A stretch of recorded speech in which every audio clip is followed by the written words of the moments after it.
DRYKAGE here with DRYTRON iteration 30.0.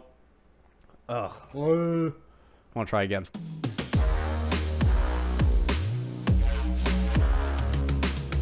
What's going on, guys? Logan JYA DRYKAGE here with DRYTRON iteration 30.0, bringing it back to one of our favorite core strategies with a big mentality shift in how we're going to do our end board. We're bringing in some of the best of techs and tips and tricks all throughout this profile with a quick little tutorial slash demonstration at the end, so be sure to stick around for that. Don't forget to smash that like button, comment down below, and help us on our road to 10K subscribers. You know it means the world to me just to have you here checking out this stuff, so I appreciate all of you immensely. Before we get into things, I want to remind you guys you can get your hands on the Medionis DRYKAGE Field Centers exclusive here. We actually have them in hand, shipping out now. Use the link to my website in the description down below to get yours today. These things are absolutely gorgeous and so much fun to flex on your opponents with.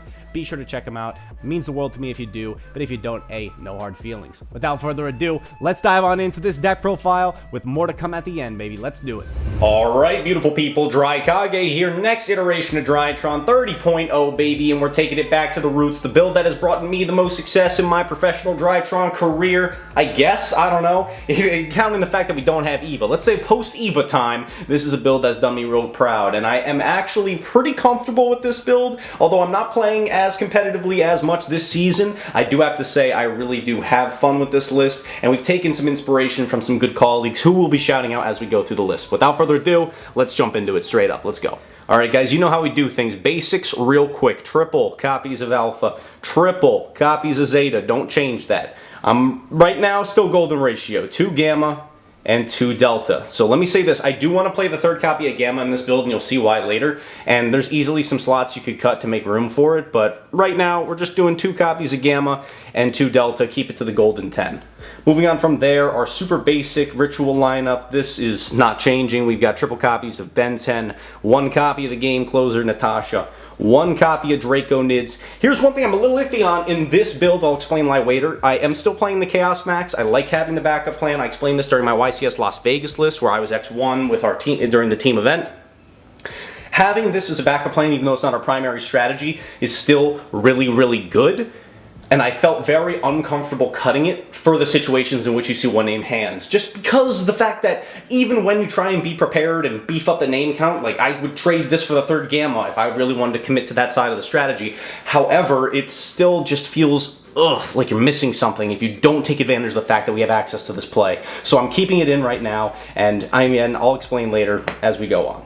But obviously, let's cut straight to the chase here. Our main win con for this build is our boy Vanity's ruler, right? Oh, that's right. This guy is still the GOAT against so many different matchups. Let's talk about Cash Tier. We want to Dougie on him real quick. Let's throw up a Vanity's ruler. Same thing goes for Branded. A very real deck right now. We throw down Vanity's ruler, we're big and chilling. Downsides, it's fragile, okay? You know, an Imperm can do us in. Dark Ruler, do us in. Droplets, yeah, do I gotta say it again? It sucks. However, we always put them on better habit. And in this particular build with the end board that we're going to be talking about at the end here, it's like, you know, we put them on better have it, but we also will have it. You know what I mean? And by it, I mean have game on the following turn, right? Shout out my boy Greg. We'll talk about that more a little bit later. We do still play the 1 copy Diviner to go right along with our friend here for those 1 name hand plays for Chaos Max as an additional normal summon, a form of removal. You all know why we play Diviner. And in this build, I'm doing 2 Curry Cards as a hard going 2nd card and 2 Orange Lights paired with it for the possibilities of also, you know, having that more safe Nibiru-proof hand. With Vanity's ruler build, it's almost like we're never getting Nibiru because if we play our combo out correctly and safe, you are never running into Nib. However, it's nice to have that backup plan of the Orange Light locked and loaded so you don't got to worry about things like Nibiru in the darn first place. And it's really good at raising that ceiling. So we did beef up the fairy count by adding in the Curry Cards. Is not only a strong going 2nd card that can beat things like Pearly, beat things like a Rise Heart, beat things like... Naturi's not a real deck. I'm not going to reference that. But I also will say that you could easily, if you wanted to, kind of go back to how we used to play this deck. You could just play 1 Orange Light, 1 Lancia, have more diversity, search the Orange Light when you need it, or have the ability to play safely. Just with things like Droll, even though Droll is less common now, but things like Shifter still being extremely prevalent, Low-key, I hate to rely on this, but having the opportunity of opening up a hard-drawn orange light to counter something like Shifter, it's so anecdotal, but it is still legit. So that's why I'm still choosing to play the 2, but feel free to cut it to 1, put in a Lancia, or put in the 3rd Gamma for that slot as well. Spell cards, super quick. Triple copies of Nova, you already know how we do things. Maximize consistency as much as we can. 1 copy of the Field Spell, you could cut this, play 2 and 2, it doesn't make a difference. 1 copy of Meteonis, we're still saying balls to the wall, even though Runic is kind of coming back into the equation here and Kashtira still exists. Kashtira is not banishing things off the top as commonly anymore. I'm being a little bit more ballsy with just going for the 1 copy of Meteonis. We have other win cons we can rely on if this does get banished in those matchups. However, let's try not to have that happen, right? And if Runic really does prove to be an issue, I'm so comfortable putting back in the 2nd copy, I'm not even going to sweat it. But with Mind Hacker not existing anymore, I'm okay with keeping it at 1. Triple copies of Emergency, yep, you already know. 1 copy of Called by the Grave, you know, 3rd orange light, I guess, low-key. Another way to stop Shifter, you know what it does. Card's broken. Now we get into the techie side of things. So I did go back, again, this is very similar to the Vegas list, put the thrusts back in the main. We're doing 2 thrusts. Again, this is primarily a going 2nd card in this deck, but there's 1 going 1st enabler that we have later on in here. We got the 1 Harpy's Feather Duster to go with it. Labyrinth is very real, even though this isn't the greatest blowout against them. It can deal with tricky butt floodgates. Same thing applies for things like Eldritch and other back row heavy decks. We've got our Preparation of Rites, an additional target for the thrust if we're going 2nd, or going 1st, it's a potential piece to set as follow-up, and prep is still prep. We got the 1 Triple Tactics Talents, another Out to Arise heart, and just a generally good thrust target, and a generally good going 1st or 2nd card. 1 Dark Ruler No More, again, thrust target. 1 copy of Foolish Burial, Goated, another DRYTRON name, or a thrust target. And now to round things out with the techie going 2nd cards, we've got the triple copies of the Droplets. I still think this card's insane. DRYTRON is the best deck to play Droplets in. We've said this time and time again, so we're taking advantage of it, maxing it out. Just break boards, man. Break boards. That's what we exist to do. Sprite is still a really real deck, and when you Dark Ruler them, you can't kill them. When you Droplets them, you can kill them. It's that simple. You take their board with Natasha and you kill them.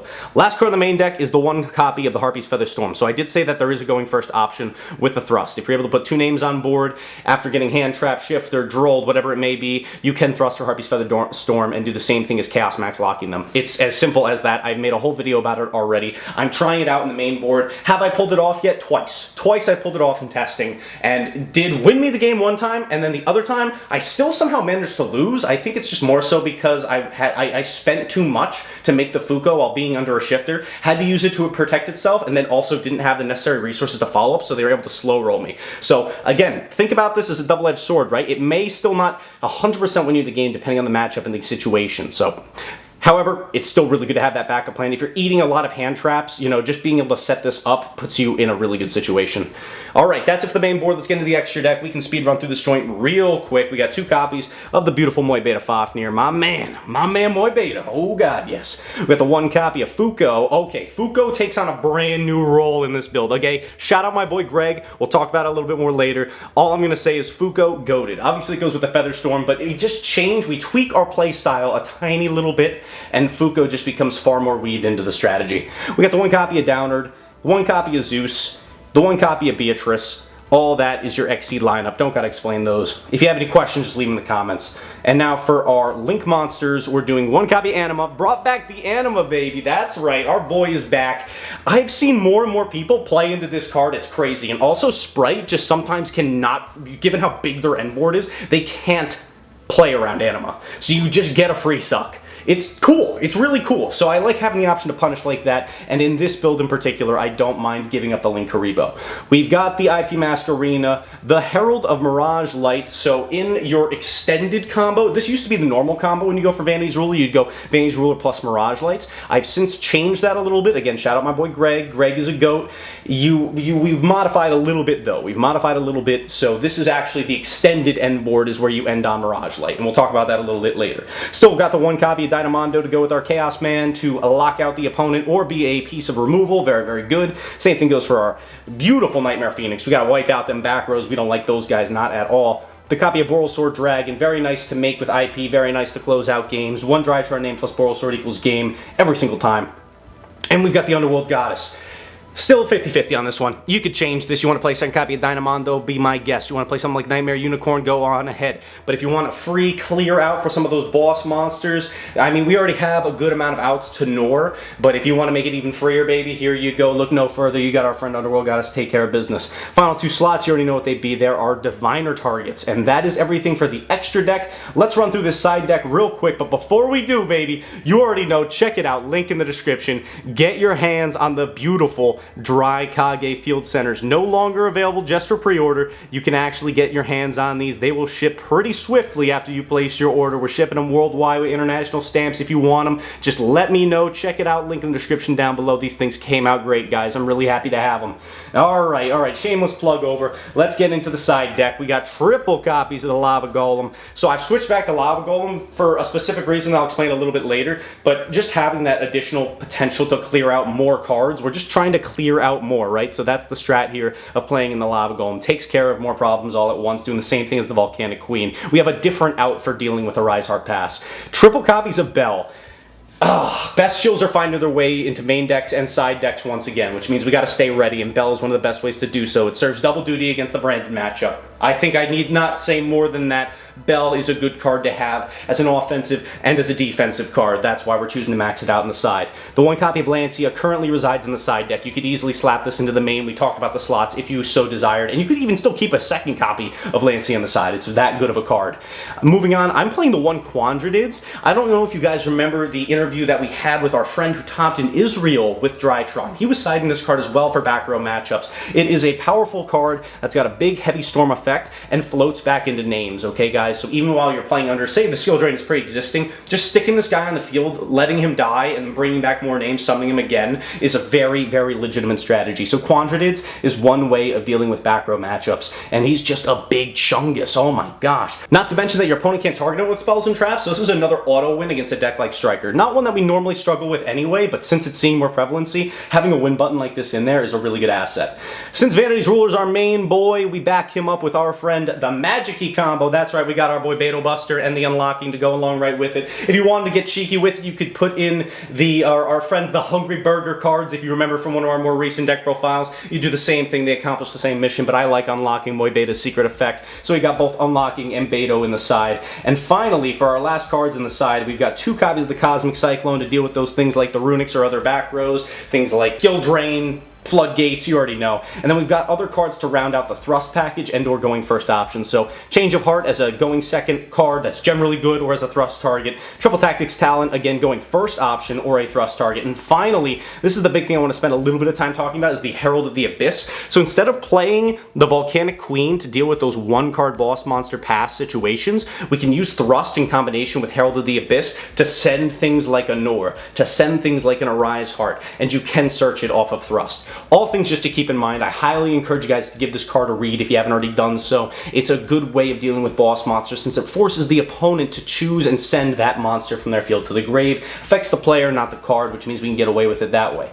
That's everything for the profile. I do want to do a quick little demonstration and talk through our new end board. So that is just going to be it, guys. Let's slide on into that conversation real quick right now. Let's get into it. All right, homies. This combo is not really a shift in plays, more so a shift in mentality and a small tweak to the end board, and I'm going to explain it and give credit where it is deserved as we get to the tail end of it. But of course, we're just going to be doing standard Alpha Zeta line, and we're going to be ending on our boy Ruler just a little bit differently, okay? So let's just dive into it, and I'll explain the logic as we kind of go through. Let's do it. All right, guys, you already know how we do. Start things off, Alpha Pitch, Zeta, grab Ben 10, Zeta effect, Engrave, pitch off that Ben 10, grabbing Medionis, and then Ben 10 effect will search you Vanity's Ruler as anticipated, overlay for the Moy Beta, and then Moy Beta's effect will send off Gamma from deck to grave like so. So this is all very simple stuff. You should be familiar with it. We've done this combo before.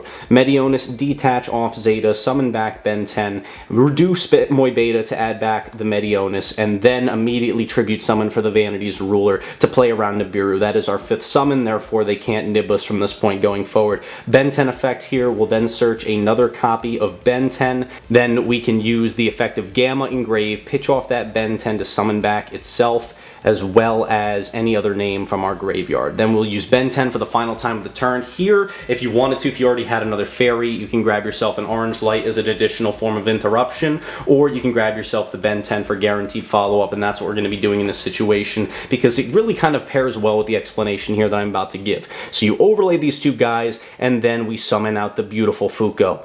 That's it. That's literally it. That may sound, you guys, I already see you in the comments screaming at me, Logan, that's the dumbest thing I've ever heard of. Why are you just going ruler FUCHO pass? Well, I gotta give all shout out and credit to my boy Greg from the Wise Guys, all right? He's a good friend, and honestly, he made a fair point. He made a fair point about the power level of this board, and I have also found myself going for FUCHO in situations where I have the extra bodies to do so, but since we're shifting our mentality here to prioritize it, let me explain to you why. We're putting them always on better have the out to the Vanity's Ruler, right? It's a card that we can summon even through interruptions. It's one of our mainstay plays, you know what I mean? It's really, really strong. However, if they do have that imperm, that droplets, that whatever, and we have our friend Herald of the Mirage Light, which is the other standard end board piece, we can negate one imperm or one Book of Moon or whatever it may be. But if they have two, if they have a secondary out, if they're able to deal with the ruler and we have nothing else, there's a chance that they could beat us. Not with FUCHO on the field. Not with FUCHO on the field. We raised the bar of better habits so high by summoning the FUCHO to things like Underworld Goddess, to things like a Kaiju in the main deck. Many things that people aren't playing. Therefore, we ensure that we are going to live another turn. If we have to, we detach the names. So be it, so be it. And then we've got a full stacked graveyard of DRYTRON names and guaranteed follow-up to pitch for it, coming back onto our turn so we can kill the opponent. It's that simple. We beat them at their own game just by leaving the FUCHO up. I also want to make a quick obvious thing, if this wasn't obvious enough. If you do have any additional extender, for example, a hard-drawn Gamma, you can use your Meteona, summon back Ben 10 again, use the Gamma, and use like your Moy Beta Send to get Delta, get an additional name into rotation, or say you opened up with Nova, you want to end your board with the Mirage Light in addition to this, that makes a lot of sense. But I'm saying make this your third piece, and make FUCHO your guaranteed second piece. So in terms of prioritization, we're going Vanity's Ruler, top priority, of course. No doubts there.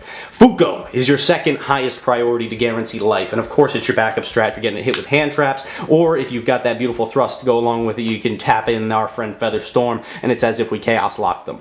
And then your piece number 3 be your Herald of Mirage Lights to deal with anything that would deal with the Vanity's Ruler, right? So that is the shift of logic that I kind of wanted to present to you guys. Again, huge shout out to my boy Greg. He made a fair point, and honestly, I've been testing it, I've been enjoying it. It makes a lot of sense to me. So let me know what you guys think about that in the comments down below. But with that, that's going to bring this iteration of DRYTRON 30.0 to a close. Don't forget to check the link in the description, get your hands on the beautiful Meteonis DRYKAGE Field Centers. That's all I got for you guys. Logan JYA saying off, have a great day. I'll see beautiful people later. Peace.